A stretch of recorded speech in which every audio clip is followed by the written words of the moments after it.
दोस्तों, आज की कहानी सुनकर आपके रूंगटे खड़े हो जाएंगे और आपके दिल में खौफ के साथ साथ एक अजीब सी बेचैनी भी पैदा होगी। जरा सोचिए, अगर आप रात के सन्नाटे में एक पुरानी और उजली हुई हवेली के करीब जा निकलें जहां सदियों से कोई नहीं गया और अचानक अंदर से किसी के कदमों की चाप सुनाई दे, तो आप क्या करेंगे? भागेंगे या इस राज से पर्दा उठाएंगे? आज की कहानी कुछ इसी राज के गिर्द घूमती है। हिंदुस्तान के एक पुराने गांव के किनारे पर एक हवेली मौजूद थी। लोग इसे वीरान हवेली कहते थे। गांव के बुजुर्ग कहा करते थे कि इस हवेली में कभी एक नवाब अपने खानदान के साथ रहता था, लेकिन एक रात अचानक आग लग गई और सब कुछ तबाह हो गया। तब से यह हवेली सुनसान खड़ी थी। कोई भी वहां जाने की हिम्मत नहीं करता था। बच्चे भी इसके करीब से गुजरते हुए अपनी आंखें बंद कर लेते। लोग कहते थे कि वहां से अक्सर रात को औरत की चीखें आती हैं और कोई रोशनी जलती बुझती नजर आती है। एक रात एक मुसाफिर गांव में आ निकला। वो लंबे सफर से थका हुआ था। गांव के सराय में जगह ना मिली तो इसने लोगों से पूछा कि रात कहाँ गुजार सकता हूं। एक बुजुर्ग ने तंजिया हंसी के साथ कहा, अगर हिम्मत है तो इस वीरान हवेली में जाकर सो जाओ, मगर याद रखना वहां से आज तक कोई सही सलामत वापस नहीं आया। मुसाफिर हंस कर बोला, भूत प्रेत जैसी कोई चीज नहीं होती, ये सब वहम है, मैं जाकर आराम से सो जाऊंगा। लोगों ने डराया मगर उसने किसी की ना सुनी। अपना सामान अलिफाटे आलिफ और सीधा हवेली की तरफ रवाना हो गया। रात के अंधेरे में जब वो हवेली के बड़े दरवाजे के करीब पहुंचा तो जंग आलूद के वाल खुद बखुद चरचुराते हुए खिल गए। मुसाफिर ने सोचा, शायद हुआ के दबाव से खिले होंगे। अंदर कदम रखते ही ठंडी हुआ के झोंके ने इसके जिस्म में सनसनी दौड़ा दी।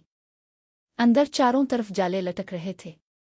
टूटी फूटी खिड़कियां, दीवारों पर लगी पुरानी तस्वीरें और बीच में बड़ा सा हाल। मुसाफिर ने अपनी लालटेन रोशन की और एक कोने में बिस्तर बिछा लिया। इसने सोचा, ये सब अफवाहें हैं, लोग बिलावजा डरते हैं। आधी रात हुई।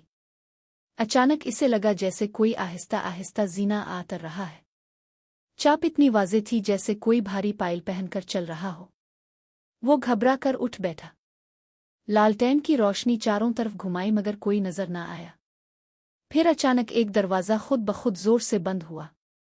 मुसाफिर की सांसें तेज हो गईं, मगर इसने खुद को हौसला दिया, नहीं, ये सब वहम है। इसी लम्हे इसने देखा कि जीने पर एक औरत सफ़ेद कपड़ों में खड़ी है। इसके बाल बिखरे हुए थे और आंखों से आंसू बह रहे थे। औरत ने आहिस्ता आवाज में कहा, तुम यहां क्यों आए हो? ये जगह तुम्हारे लिए नहीं है। मुसाफिर कांप गया, मगर फिर भी बोला, मैं एक मुसाफिर हूं, थकन की वजह से पनाह लेने आया हूं। तुम कौन हो? औरत ने कोई जवाब ना दिया और आहिस्ता आहिस्ता जीने से नीचे उतरने लगी। इसके कदमों की आवाज हाल में गूंजने लगी। औरत करीब आकर रुकी और लरसती हुई आवाज में बोली, ये वो जगह है जहां मेरा सब कुछ खत्म हो गया। मैं नवाब की बेटी थी। शादी के दिन इसी हाल में दुश्मनों ने आग लगा दी। मेरा खानदान जल कर राख हो गया। मैं भी जिंदा जल गई, मगर मेरी रूह आज भी इसी लम्हे में कैद है। ये कहकर उसने अपने बाजुओं पर जलने के दाग दिखाए। मुसाफिर की चीख निकल गई। औरत ने कहा, अगर तुम मेरी कहानी पर यकीन नहीं करते तो मेरे साथ आओ। वो इसे एक कमरे तक ले गई जहां दीवार पर एक पुराना आईना लटका था। आईने में मुसाफिर ने अपनी सूरत नहीं बल्कि जलती हुई हवेली का मंजर देखा। लोग भाग रहे थे, औरतें चीख रही थीं और वही लाल की धोई में लिपटी नजर आ रही थी। मुसाफिर का दिल दहुल गया। इसने फौरन आंखें बंद कर ले। जब इसने आंखें खोलीं तो वो हवेली के बाहर जमीन पर पड़ा था। सुबह की रोशनी फैल चुकी थी। गांव वाले इसके अर्ध गिर्द जमा थे। किसी ने पूछा, क्या तुमने रात वहां गुजारी? मुसाफिर ने लरसती आवाज में कहा, हाँ, और अब कभी कोई इंसान वहां नहीं जाना चाहिए। वो जगह बद्दुआ है, वहां सिर्फ दर्द की कहानी है। ये कहानी हमें ये सिखाती है कि लालच और दुश्मनी इंसान को तबाह कर देती है